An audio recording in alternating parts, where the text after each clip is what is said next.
vamos a dar inicio a este encuentro de reflexión, este encuentro de búsqueda de miradas y de puntos comunes, porque miradas y puntos comunes tenemos todos. Desde Chile tenemos que ser capaces de entregar una señal de encuentro, de solución, de mirada común a un conflicto que ya ha durado demasiados años, que nos afecta a todos y en el cual todos queremos poner nuestra voluntad de encontrar los caminos de reencuentro, de volver a ser lo que en algún momento fuimos en la historia de la humanidad. A fines de los 60, desde nuestras militancias, nos juntábamos judíos y palestinos para cambiar el mundo, en la tierra de nuestros ancestros o en esta, nuestra tierra. En esas luchas entregamos lo mejor de cada uno de nosotros, pagando con la tortura, el exilio o la muerte nuestros ímpetus libertarios. Entre la fotografía de los detenidos desaparecidos de la dictadura de Pinochet que se exponen en este Museo de la Memoria, podemos ver la sonrisa amplia y fresca de Diana Arón y la mirada directa, seria, de Juan Carlos Perelman. Con ambos compartimos sueños de justicia y lazos de amistad. Diana, periodista de la Universidad Católica, como muchos de su generación, había estado en un kibutz antes de abrazar su militancia en Chile. A su regreso, era una resuelta activista de la paz entre palestinos e israelíes. Si hablamos desde la izquierda, desde las izquierdas, en una gama no exenta de confrontaciones y diferencias, debemos dejar de lado los estereotipos y prejuicios levantados en la tierra de nuestros orígenes y cultivados aquí al amparo del fanatismo y la ignorancia de muchos miembros de ambas comunidades. Todo esto para que de verdad los judíos y palestinos del fin del mundo podamos aportar a una visión común y desde una voz conjunta que contribuya a combatir el horror, la desesperanza y la falta de futuro de millones de hermanas y hermanos palestinos. Por ello, saludo y comparto esta iniciativa de la Federación Palestina de Chile y del Centro Progresista Meret a 20 años de la firma de los acuerdos de Oslo.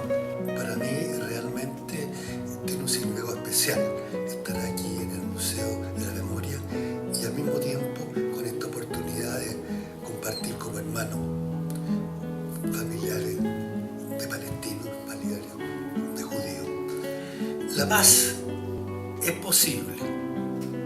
La condición es el cambio del sentido común, de la convivencia y de la conciencia. Este título es una conclusión anunciada. La paz es posible si cambia el sentido común hegemónico y ello implica un proceso de desarrollo personal, grupal, de redes, de la educación, de la política. Un tener en el centro la necesidad de llenar un gran vacío, el de reflexionar, sentir, aprender, dialogar sobre el ser humano, sobre quién somos, estos sujetos que hemos entrado en la era planetaria, estos seres complejos que ponemos un satélite en Marte y permitimos que una gran parte de la humanidad se muera de hambre y que siga en gran escala la producción y el comercio de armamento. La paz segura, la que llega a estar tan afianzada en el sentido común como el rechazo actual del canibalismo, requiere una nueva política, una política más grande y profunda que la economía y los juegos de poder, una política del ser humano en armonía con la naturaleza, en militancia, en la vida. Esta política se funda en la naturaleza del ser humano, inseparable de su contexto, de las muchas dimensiones de la ecología. Es aplicada, recuerda el relato de Kant sobre un hostelero holandés que tenía pintado un cementerio bajo el título irónico de la paz perpetua. No, la paz es con vida, con conflictos, con una cultura hegemónica que aúna la ayuda mutua y la equidad con el respeto a la diferencia. La paz es práctica de la salud en un sentido integral.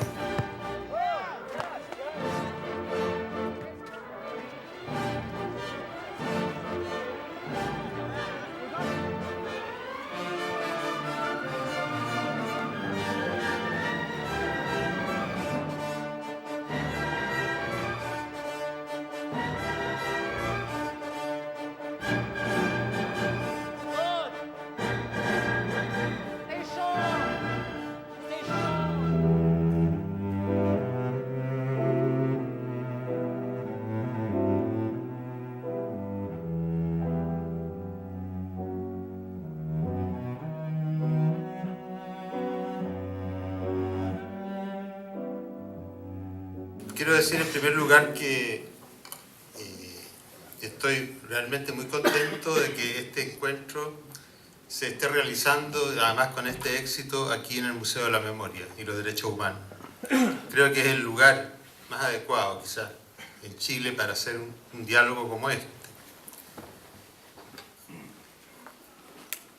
Yo valoro mucho la realización de este encuentro, de este esfuerzo. Me parece muy importante que en Chile cada comunidad que mantiene los vínculos, evidentemente, con sus congéneres, es importante que la manera en que enfrentamos el conflicto, la manera en que nos vinculamos a él, sea una manera positiva, que busque el encuentro, que busque el diálogo, que busque aportar de alguna manera un grano de arena desde la distancia a la resolución de este tema tan sensible. Me parece que hay que evitar exportar el conflicto, sino más bien importar el conflicto, sino más bien exportar soluciones, exportar buenas ideas, exportar buen ánimo para enfrentar una situación tan compleja. Es evidente que el trauma hace parte de la identidad de ambos pueblos. En el caso del pueblo judío, el trauma resulta tan relevante que muchos discuten si acaso este no ocupa un lugar más central que la religión, en la conformación de su identidad contemporánea. De hecho, muchas comunidades judías en el extranjero, a la hora de decidir si construir un templo o un memorial del Holocausto, se inclinan por este último. Me parece bastante claro que en el Medio Oriente la memoria está sirviendo para fines de autoafirmación nacional y de fortalecer visiones maniqueas antes que para construir puentes entre pueblos que han sufrido ambos circunstancias dolorosas. Romper el egocentrismo y extender la mano al otro que sufre o ha sufrido es parte de la solución. Es evidente que la construcción de una paz duradera y estable supone procesos culturales como los señalados más arriba, pero su urgencia se sitúa principalmente en el plano de las negociaciones políticas, que incluyen temas tales como la existencia de los dos estados y la seguridad de ambos, los límites territoriales de cada uno y los derechos de las minorías a cada lado, la cuestión de los refugiados palestinos, además de la siempre sensible cuestión de Jerusalén. Que solo un resurgimiento del liderazgo de la izquierda en ambas partes comprometidas en este conflicto puede hacer una verdadera contribución a la superación del actual estado de cosas, siempre y cuando seamos capaces, y aquí es un tema que hemos tocado toda la noche en la película, en las exposiciones originales, siempre y cuando las izquierdas, que yo la verdad creo que somos los únicos capaces de llevar a cabo el cambio necesario, seamos capaces de deconstruir nuestras identidades y reconstruirlas bajo los valores y bajo la cosmovisión que nuestra matriz cultural nos impone, mirando no los últimos 150 años de historia, sino que mirando los próximos 150 años de futuro. Sino que necesitamos construir una identidad que es nueva y que no es univariable, ni tiene dos variables, sino que es multivariable. Y es una identidad que además se construye no solo de la historia, sino que también de lo que uno quiere ser, porque esa es la esencia de la identidad de la izquierda, de hecho, como tener, siendo pensador de izquierda, una identidad anclada en la historia, si la dialéctica dice que lo único permanente es el cambio, y que la única naturaleza del ser humano es la razón y por ende su capacidad de cambiar, y su capacidad de desarrollar conciencia, entendida la conciencia como esa capacidad de darse cuenta del poder transformador que tenemos los seres humanos para satisfacer nuestras necesidades, el poder transformador de nuestro entorno, pero además hoy día con esta connotación tan importante de tener equilibrio con el entorno. Nadie pretende que la religión desaparezca, nadie pretende que el nacionalismo desaparezca.